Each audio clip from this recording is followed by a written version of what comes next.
और उधर किसान तहरीक पर उत्तर प्रदेश के वज़ीर आला योगी आदित्यनाथ ने भी कांग्रेस को तनकीद का निशाना बनाया है। योगी का कहना है कि कांग्रेस किसानों के मामले में दोहरा मेयार अपना रही है। सीधे आपको योगी आदित्यनाथ की प्रेस कॉन्फ्रेंस में लिए चलते हैं। भारत सरकार ने बातचीत के सारे रास्ते खोले हैं और कृषि मंत्री जी,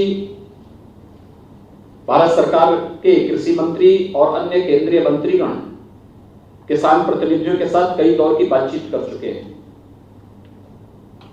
मुझे लगता है कि जब भारत सरकार ने इस संबंध में किसान प्रतिनिधियों के साथ में बातचीत सीधे जारी रखी है, कोई औचित्य नहीं है इस प्रकार के किसी भी ऐसे कदम का जो अलोकतांत्रिक हो और जिसके कारण ऐसे तत्वों को इस आंदोलन को खराब करने का अवसर मिले जो वास्तव में किसानों के कंधे पे बंदूक रख करके अपने स्वार्थों की पुष्टि करना चाहते हैं।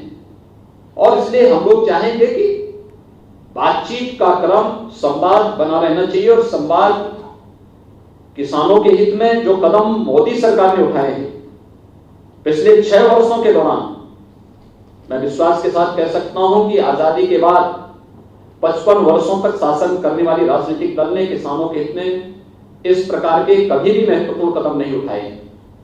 लेकिन आज कुछ लोग अपने निहित स्वार्थों के लिए भोले वाले किसानों को गुमराह करने का प्रयास कर रहे हैं। धन्यवाद।